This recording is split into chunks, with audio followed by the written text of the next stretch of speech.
फ़िलहाल तो अपने पास पेशेंट्स की संख्या बढ़ रही है दिन ब दिन। टेस्टिंग तो ज़ोरों से चालू है अपने पास रेड क्रॉस और तहसील के अंदर। कोविड सेंटर्स अपने एक रेड क्रॉस का है और प्लैटिनम हॉस्पिटल है। उसके बाद में अभी मैटरनिटी का भी अभी दौरा करके आए सर, और हम तो उधर भी अभी जल्दी से चालू करने का हमारा प्रयास है। सर इतने केंद्र है लेकिन फिर भी जो है उसके बाद जो रिपोर्ट है नतीजे लेट आ रहे हैं, ऐसा क्यों? नतीजे एंटीजन टेस्ट के तो जल्दी से जब ही मिल जाते हैं। RT-PCR टेस्ट का बीच में थोड़ा प्रॉब्लम था, लैब बॉम्बे के लिए भेजे थे अपने सैंपल्स को। बेड की संख्या किस प्रकार से है, कितनी जो है अतिरिक्त की गई?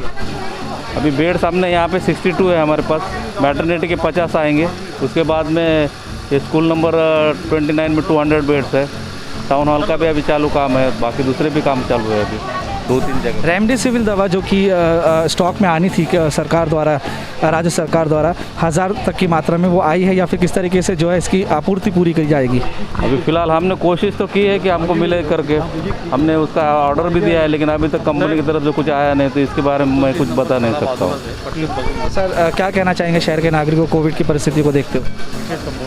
अभी लोग सब पैनिक हो गए हैं, सिचुएशन केसेस बढ़ते हुए देख के, रोज़ का अखबार का, टीवी का ये देखकर। लेकिन मेरा पैनिक होने की कोई ज़रूरत नहीं है। जल्दी से सिम्टम मिले तो जल्दी से आरोग्य विभाग से संपर्क करें।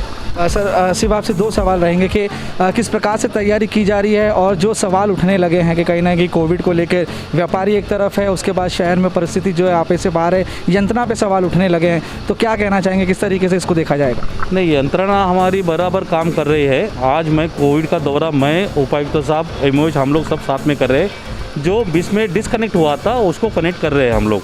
और हालांकि कि ये 8 दिन में जो पेशेंट बढ़े हुए, तो पेशेंट की संख्या बढ़ने से हम लोग बार बार विनती कर रहे हैं, सरकार भी विनती कर रही है कि आप लोग घर में बैठिए, थोड़ा शांति रखिए, बाहर मत घूमिए, क्योंकि ये फैल रहा है जिस तरीके से फास्टली, इसीलिए पेशेंट की संख्या बढ़ रही है। मगर हमने एंटीजन किट बढ़वा दी है। हमारे जितने CC सेंटर थे वो भी हमने एक्टिवेट कर दिया, और 1-2 दिन में हमारा 4 नंबर का हॉस्पिटल भी एक्टिवेट हो जाएगा। और ये रेड क्रॉस की आप बात करते हो तो रेड क्रॉस हॉस्पिटल, इसमें भी पेशेंट आना चालू हो गए। और ऑक्सीजन की मात्रा जो पूरे महाराष्ट्र में कम हो रही है, इसीलिए उल्लासनगर में कम है। मगर अभी तक हमारे हॉस्पिटल में ऑक्सीजन कम हो गया या ख़त्म हो गया, ऐसी कहाँ पर भी घटना नहीं है। हमारे ऑक्सीजन सब कार्यान्वित है, और 4 बजे तक आप देखेंगे कि सब जगह पे हमारी टांकियाँ भी ऑक्सीजन की फुल हो जाएगी। हम प्रशासन और मैं शासन, ये दोनों के माध्यम से उल्लासनगर शहरवासियों को एक अपील करना चाहता हूँ कि कृपया आप कुछ काम हो तो ही बाहर निकले, अन्यथा घर पर ही रहे, स्वस्थ रहे और आराम से अपनी ज़िंदगी बिताए। सर आपसे जानना चाहेंगे, जो कि कोविड वॉरियर्स फील्ड में काम कर रहे हैं, उनकी कुछ चीज़ों को लेकर, आपूर्तियों को लेकर सवाल उठा, तो कैसे पूरा किया जाएगा उसे? चीज़ों तो हमारे पास कम नहीं है। जो कोई अभी डिमांड आती है वैसा हम लोग सब सप्लाई कर रहे हैं। चीज़ें में तो कुछ कमी नहीं है।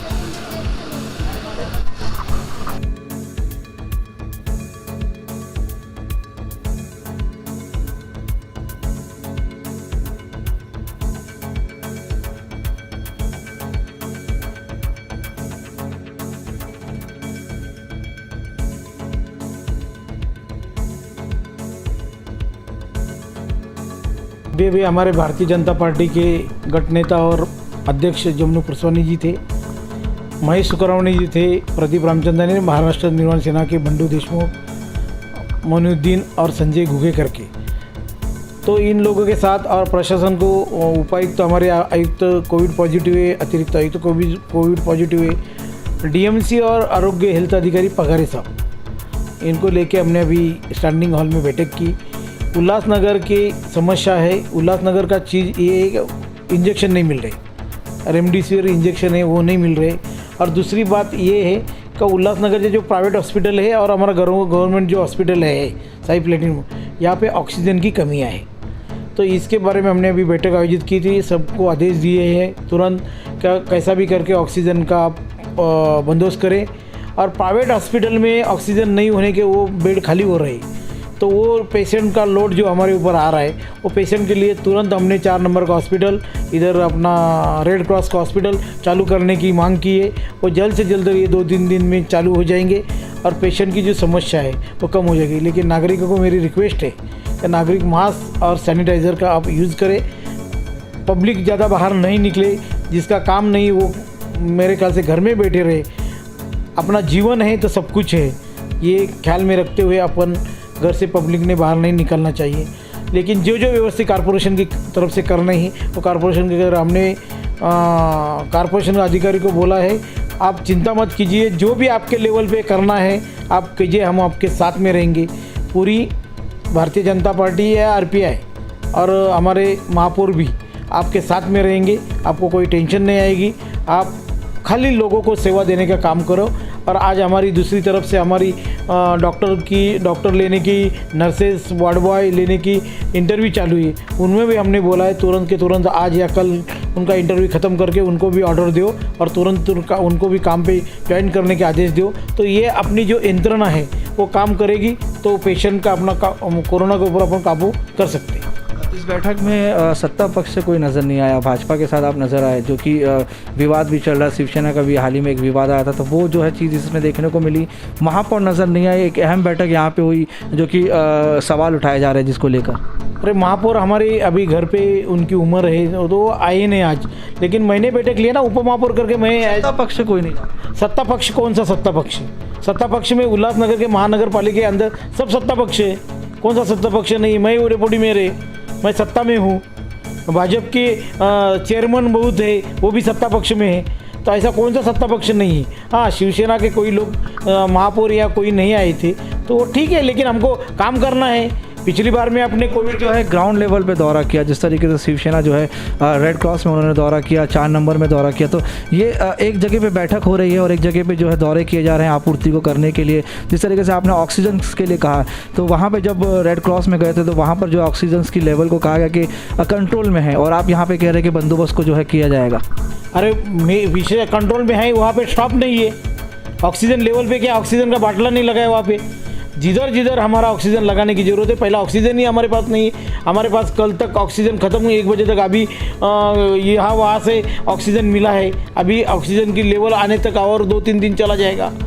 तो ये चीज़ में और दूसरा प्राइवेट हॉस्पिटल में ऑक्सीजन नहीं है, ये भी हमारी जवाबदारी है, क्योंकि उनको प्राइवेट को ऑक्सीजन जल्द से मुहैया करा, नहीं तो वहाँ का पेशेंट का लोड पूरा कॉरपोरेशन पर आएगा। हमारे पास अभी वेटिंग पे चालू है लोग, तो वो ये सब देखने की व्यवस्था, घूमने से व्यवस्था नहीं होगी, यहाँ से बैठ के नियोजन करना पड़ेगा। ये सब चीज़ में करना चाहिए और वो सब चीज़ हम लोग कर रहे हैं और जल्दी से आपको। सिविल दवा की जो है काफ़ी जो है आजकल चर्चा है, क्योंकि कई लोगों को मिल नहीं पा रही है, स्टॉक नहीं है पूरे महाराष्ट्र में। इसको लेकर 1000 की जो है मात्रा में मांगी गई थी, तो किस तरीके से उसको किया जा रहा है।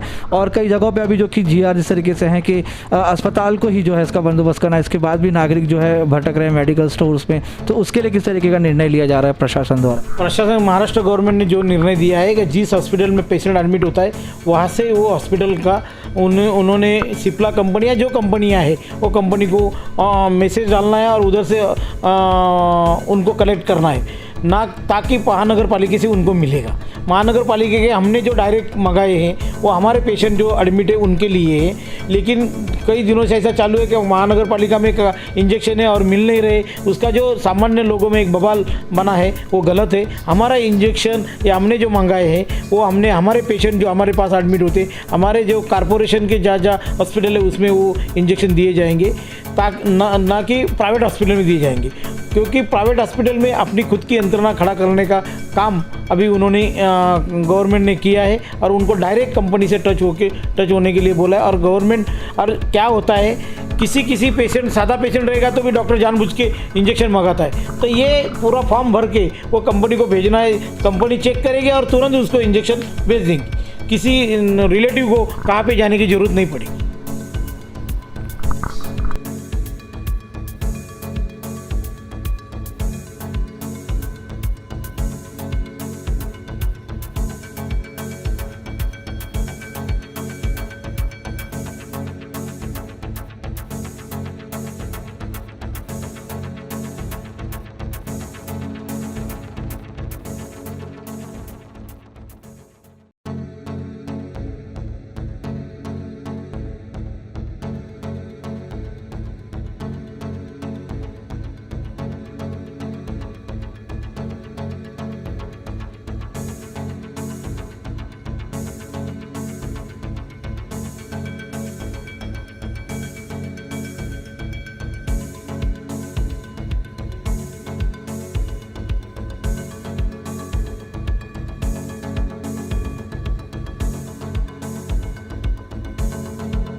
जैसे हम लोग मनसे का जो शिष्टमंडल जो हम लोग सब गए, आयुक्त तो है ही नहीं इधर, आयुक्त को कुछ शहर का कुछ लेना देना नहीं है।